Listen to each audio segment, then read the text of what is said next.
S ಸಣ್ಣ ಸಣ್ಣ ರಾಜ್ಯಗಳಲ್ಲಿ ಅಜಿತ್ ನನಗೆ ಅನ್ಸುತ್ತೆ 11 ಗಂಟೆವರೆಗೆ ಕಾಯೋದು ಬೆಟರ್. ಯಾಕಂದ್ರೆ ಈ ಸಣ್ಣ ರಾಜ್ಯಗಳಲ್ಲಿ let's not give a verdict. ವಿಧಾನಸಭಾ ಕ್ಷೇತ್ರಗಳು ತುಂಬಾ ಚಿಕ್ಕದಿರ್ತವೆ. ಈಗ ನೀವು ನ್ಯೂ ಡೆಲ್ಲಿ ವಿಧಾನಸಭಾ ಕ್ಷೇತ್ರ, ನೀವು ಯಾವ ಬೂತ್ನಲ್ಲಿ ಕೌಂಟಿಂಗ್ ಆಗುತ್ತೆ ಅನ್ನೋದು ಬಹಳ ಮುಖ್ಯ ಇರುತ್ತೆ. ಈಗ ಅಲ್ಲೊಂದು ಪಿಲಾಂಜಿ ಅಂತ ಒಂದು ಕ್ಷೇತ್ರ ಇದೆ ಅಜಿತ್, ಪಿಲಾಂಜಿ ಸರೋಜಿನಿ ಮಾರ್ಕೆಟ್ ಇದೆ, ಅದರ ಪಕ್ಕದಲ್ಲೇ ಇದೆ. ಅದೊಂದು ರೀತಿ ನಿಮಗೆ ಮುಂಬೈ ರೀತಿ ಅನ್ಸುತ್ತೆ. ಸಣ್ಣ ಇಷ್ಟು ಗಲ್ಲಿಗಳಲ್ಲಿ ಪೂರ್ವಾಂಚಲಿಗಳು ತುಂಬಿ ತುಳುಕ್ತಾ ಇರ್ತಾರಲ್ಲಿ. Okay okay. ಸೊ ಅಲ್ಲಿನ ಬೂತ್ ಬಂದಾಗ ಅರವಿಂದ್ ಕೇಜ್ರಿವಾಲ್ ಎಕ್ದಮ್ ಲೀಡಿಗೆ ಬರ್ಬೋದು. ಎಸ್, ನಿಮ್ಗೆ ಸರ್ಕಾರಿ ನೌಕರರು ವಾಸಿಸ್ತಕ್ಕಂಥ ಈ ಸರೋಜಿನಿ, ಈಗ ಬಿಡಿ ಸರೋಜಿನಿ ನಗರ ಬೆಳೆಸಲಾಗಿದೆ, ಬಟ್ ಈ ಚಾಣಕ್ಯಪುರಿ ಏರಿಯಾ ಇದೆಯಲ್ಲ, ಇಲ್ಲಿ ನಿಮಗೆ IAS IPS ಅಧಿಕಾರಿಗಳು ಹೆಚ್ಚಾಗಿ ವಾಸಿಸ್ತಕ್ಕಂಥ ಕ್ಷೇತ್ರ, ಅಲ್ಲಿ BJP ಲೀಡ್ ಬರ್ಬೋದು. ಹಾಗಾಗಿ 11 ಗಂಟೆವರೆಗೆ ಕಾಯಬೇಕಾಗತ್ತೆ. ಯಾಕಂದರೆ ಈ ಸಣ್ಣ ಸಣ್ಣ ಕ್ಷೇತ್ರಗಳು, ನನಗೇನು ಪುದುಚೇರಿನೂ ನೆನಪಿದೆ.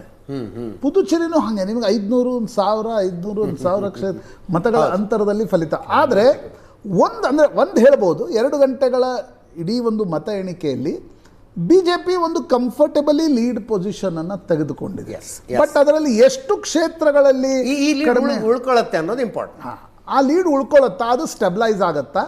11 ಗಂಟೆ ಸುಮಾರಿಗೆ ನಿಮ್ಗೆ ಬಹುತೇಕವಾಗಿ ಮತ ಎಣಿಕೆ ಮುಕ್ತಾಯದ ಹಂತಕ್ಕೆ ಬರುತ್ತೆ. ಕೊನೆಯ ರೌಂಡ್ಗಳ ಮತ ಎಣಿಕೆಗಳು ಶುರು ಆಗ್ತವೆ.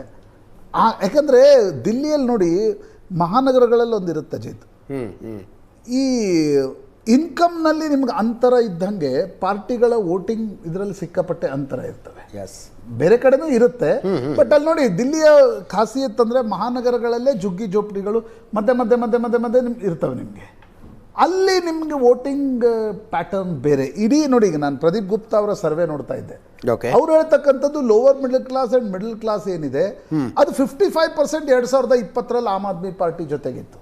ಓಕೆ, ಅದರಲ್ಲಿ ಗಣನೀಯವಾಗಿರ್ತಕ್ಕಂಥ ಇಳಿಕೆ ಆಮ್ ಆದ್ಮಿ ಪಾರ್ಟಿಗೆ ಆಗ್ತಾ ಇದೆ. ಬಟ್ ಆಮ್ ಆದ್ಮಿ ಪಾರ್ಟಿಯ ಪರಂಪರಾಗತ ವೋಟ್ ಬೇಸ್ ಯಾವುದು ಅಂತ ತೆಗೆದುಕೊಂಡ್ರೆ ಈ ಚುನಾವಣೆಯಲ್ಲೂ ಕೂಡ, ಯಾಕೆ 34% ಅರವಿಂದ್ ಕೇಜ್ರಿವಾಲ್ರಿಗೆ ಮುಖ್ಯಮಂತ್ರಿಯಾಗಿ ಒಂದು ಜನಪ್ರಿಯತೆ ಇದೆ ಅಂತ ಹೇಳ್ತಾ ಇತ್ತು ಅಂದರೆ, ಒಂದು ದಲಿತ ವೋಟರ್ಸ್ನಲ್ಲಿ ಅರವಿಂದ್ ಕೇಜ್ರಿವಾಲ್ ಸಿಕ್ಕಾಪಟ್ಟೆ ಪಾಪ್ಯುಲಾರಿಟಿ ಇನ್ನೂ ಕಾಯ್ದುಕೊಂಡಿದ್ದಾರೆ.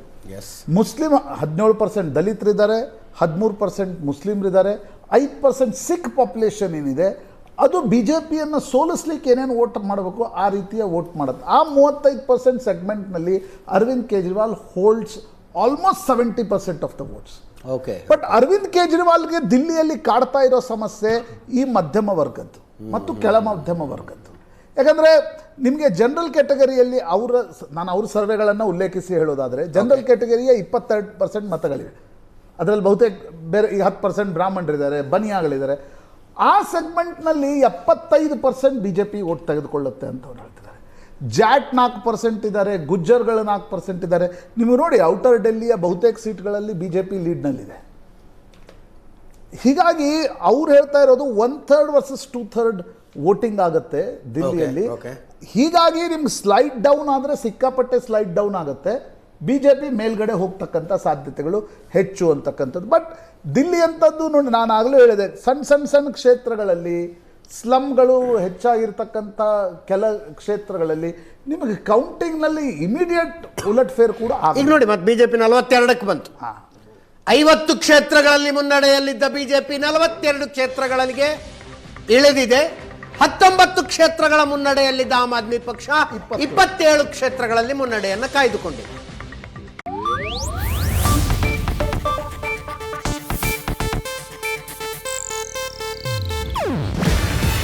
ಇದು ಏಷ್ಯಾನೆಟ್ ನ್ಯೂಸ್ ನೆಟ್ವರ್ಕ್ ಪ್ರಸ್ತುತಿ. ನೀವು ನೋಡ್ತಿದ್ದೀರಾ ಏಷ್ಯಾನೆಟ್ ಸುವರ್ಣ ನ್ಯೂಸ್.